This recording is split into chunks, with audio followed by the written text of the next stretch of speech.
Cuaca di sini minus 30 derajat. Cewek ini melepaskan pakaian lalu turun ke sungai. Saat ia melompat ke sana, air dingin membuatnya menggigil. Karena tertakut, ia memutuskan kembali ke daratan. Lalu memakai pakaian. Kenapa cewek lompat ke sungai? Ternyata, kemarin, Liv naik ke pesawat pribadi ke rumah ayahnya. Saat ia waktu luang, ia udah menonton HP. Staf mengingatkannya untuk mengaktifkan mode pesawat. Untuk menghindari mempengaruhi sinyal saat terbang, menyebabkan pesawat jatuh. Tapi Liv tak peduli. Sebaliknya, ia memutar volume telepon ke paling keras. Saat ia siap tidur, tiba-tiba pesawat jatuh ke sungai. Setelah ia sadar, ia menemukan ia digantung terbalik. Liv tak tahu berbuat apa, cuma bisa maju ke depan. Ia bertanya apakah bisa lolos. Tapi sekarang Sam takut hingga tak terjaga. Ia nggak tahu cara berenang. Saat Liv menyelamatkan Kapten George, Sam udah berenang keluar. Pesawat kehilangan keseimbangan dan mundur. Saat Liv melepas sabuk pengamannya untuk keluar. Kemudian kakinya tersangkut di pipa besi. Kemudian tenggelam ke dalam air. Akhirnya, Liv cuma bisa meninggalkan dari pesawat. Dalam perjalanan untuk melarikan diri, dia bertemu dengan Sam. Melihat ia akan tenggelam, Liv berusaha menyeretnya ke daratan. Mereka sangat lelah. Setelah Liv sadar, ia menyadari Sam hampir mati. Ia ke sampingnya. Kemudian terus menepuk pipinya. "Hei, Sam." Saat Liv nggak tahu harus berbuat apa, ia menemukan ada pisau yang menikam kaki Sam. Ia perlahan mencabut pisaunya. Saat ia menyentuh pisau itu, ia berteriak yang keras. "Maaf, aku tak sengaja. Jangan, jangan, jangan." Kalau terus gitu, Sam yakin sangat sakit. Atas sarannya, dia membalutnya. Setelah mengamankan nyawa Sam, dia membentangkan pakaiannya di tanah datar. Liv mengeluarkan HP, ia hendak menelepon kepada SOS. Tapi tak disangka, tempat ini tak sinyal. Ini berarti dia hanya bisa mengandalkan dirinya sendiri. Ia melepaskan pakaiannya, lalu menjemur. Lalu ia pergi ke puncak gunung. Saat ini, ia menyadari tempat ini adalah hutan. Ia berusaha berteriak keras. Inilah harapan yang terakhirnya.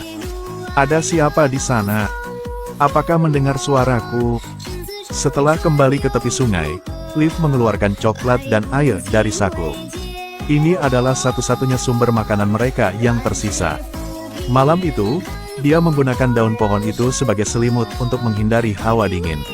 Saat ia hendak menggunakan Zippo untuk menyalakan api, maka Sam tiba-tiba berteriak. Ia ngomong ia sakit perut. "Aduh, perutku sakit." Liv terus-menerus menghibur Sam, lalu ia memeriksanya. Tak disangka, di perutnya ada banyak memar.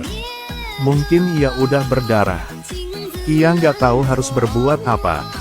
Ia cuma bisa menceritakan mereka udah tersesat di pulau terpencil. Sekarang cuma bisa mengandalkan diri sendiri. "Aku akan mati. Berharap kamu bisa hidup." Sam tahu ia sakit parah, apalagi tak bisa meninggalkan dari sini. Ia cuma ngomong dengan Liv beberapa kata lalu memejamkan mata. Saat ini, cuma tersisa Liv. Saat ia hendak bunuh diri, maka ia menemukan kertas USG. Ternyata, ia udah berhamil 3 bulan. Ini memberinya motivasi hidup. Jadi ia berenang ke tempat pesawat untuk mencari barang yang tersisa. Liv mendorong tongkat kayu ke sungai. Saat itu, ia merasa dingin banget. Dia berpegangan pada dahan pohon dan berenang ke tengah sungai. Setelah menemukan pesawat, dia menarik napas dalam-dalam dan kemudian menukik ke bawah. Ketika dia berada di kedalaman 20 meter, dia menemukan posisi pesawat.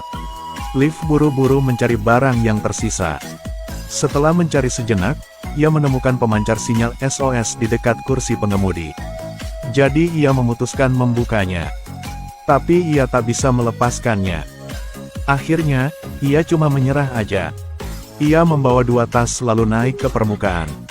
Saat Liv baru naik ke permukaan sungai, ia menemukan ada seekor beruang di dekat sana.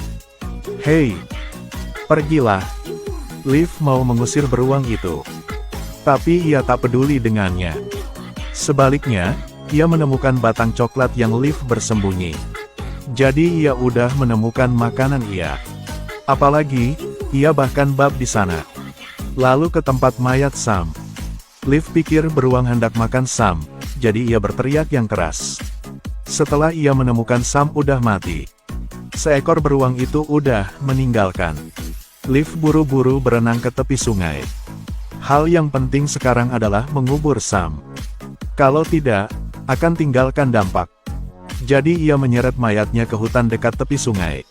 Setelah mengubur Sam, ia menggantung jam tangannya di batang pohon. Lalu ia kembali ke tepi sungai. Laptopnya terendam air sehingga tidak bisa menyala. Kabel pengisi daya juga tidak dapat digunakan di sini.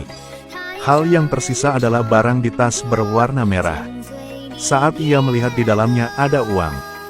Dia pikir ide gunakan cahaya kacamata untuk membakar uang ini. Saat itu membakar, ia senang banget. Akhirnya, malam ini ia juga bisa tidur di tanah. Besoknya, Liv mengambil coklat sisa untuk makan. Baginya, inilah hadiah dari Tuhan. Lalu ia perlu minum air. Semua air di pulau ini terkonsentrasi di sini. Namun, ada banyak kotoran yang berbeda di dalamnya. Jadi, Liv udah naik ke Gunung UTK mencari air bersih. Di tengah jalan, ia menemukan di tempat ini juga ada jejak pesawat jatuh. Pesawat mereka pasti menabrak pohon dan jatuh. Liv memikirkan ide gunakannya UTK buat panci. Cuma mendidih airnya, ia bisa minumnya. Meskipun, orang bisa hidup selama 4 minggu kalau cuma minum air aja. Tapi sekarang, Liv paksa harus mencari makanan. Dia menggunakan anting-anting sebagai pengait. Lalu dia memancing ikan. Saat ia menemukan ikan, ia hendak menarik joran ke atas maka tali putus.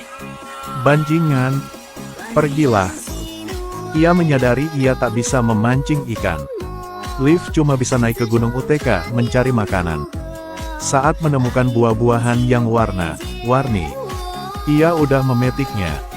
Setelah memeriksa itu beracun atau enggak, ia harus hati-hati. Kalau tidak, akan tak baik bagi bayi. Liv udah mencoba makan buah-buah. Setelah merasa pahit, ia udah meludahkan. Saat mencicipi buah-buahan di tengah, ia merasa manis. Ia buru makannya. Malam itu, saat ia tidur, ia mau muntah. Mungkin buahan itu beracun. Saat ia koma, ia bermimpi tentang seekor yang pernah makan coklat ia. Ia pikir makanan apa ia bisa makan, ia juga bisa. Keesokan harinya, ia gunakan kartunya UTK mencari sesuatu dari kotoran beruang. Setelah menemukan biji di dalamnya, Liv sudah bandingkannya untuk mencari buahan yang bisa makan. Setelah itu, ia terus naik ke Gunung UTK mencari buahan itu. Karena UTK terus hidup, dia menggunakan jarum untuk menusuk spons rias. Lalu memasukkan eke botol. Ia udah membuat kompas. Seperti yang diarahkan oleh kompas, ia ke hutan. Kemanapun dia pergi, dia meletakkan uang sebagai tanda. Setelah habis uang, ia gunakan alat yang lain. Ia pikir ia bisa lolos dari sini. Tapi ia menemukan ia udah kembali tempat awal. Ia melihat kompas. Ia menemukan itu udah hilang berguna. Saat Liv nggak tahu harus berbuat apa, ada pria muncul dari belakangnya. Mungkin itulah ilusi sebelum ia mati. Setelah mengobrol dengannya, dia menemukan bahwa dia melakukan kesalahan dengan meletakkan jam tangan bermagnet di sana. Sekarang satu-satunya cara itulah kembali ke tepi sungai untuk ambil jam tangan. Saat Liv memanjat ke pohon UTK mencari jalan pulang, ia tidak sengaja terpeleset dan digantung terbalik di dahan pohon. Untungnya, ada seekor beruang muncul. Kalau tadi ia bertemu beruang ini, mungkin sekarang ia udah mati. Setelah menghindarinya, Liv duduk di akar pohon UTK beristirahat. Karena terlalu lelah, ia udah ketiduran. Saat ini, ada pesawat yang kebetulan lewat. Mendengar suara pesawat, ia buru-buru mengusirnya. Dia juga menggunakan prinsip refleksi untuk menarik pesawat. Tapi kemudian, dia dengan ceroboh jatuh ke dalam perangkap. Saat sadar, ia menemukan ia sedang dihancurkan oleh batu. Karena mau melindungi bayi dan meninggalkan dari sini, Liv mengikatkan handuk ke dahinya. Kemudian ambil batu kecil itu dan hancurkan ke arah batu besar. Setelah berusaha, ia udah lolos dari sana. Tubuhnya penuh terluka, ia berusaha mencari jalan keluar. Ia ke celah gunung. Saat dia berjalan perlahan, batu di bawah kakinya pecah. Liv berlangsung jatuh ke tanah. Untungnya, dia menempel di dahan pohon. Ia memegang tongkat kayu dan terus maju ke depan. Saat ke tepi sungai, ia bermaksud untuk berpegangan pada batang kayu dan berenang ke tempat lain. Dia berpegangan pada dahan pohon besar lalu hanyut ke tengah sungai. Berkat sungai yang mengalir deras, dia kehilangan kesadaran dan mengalami koma. Saat ini ada 2 wisatawan menemukan ia dan menyelamatkannya. Berkat bantuan mereka, untungnya dia lolos dari kematian. Film berakhir di sini. Film ini mengingatkan kita, jangan main-main dengan HP di pesawat.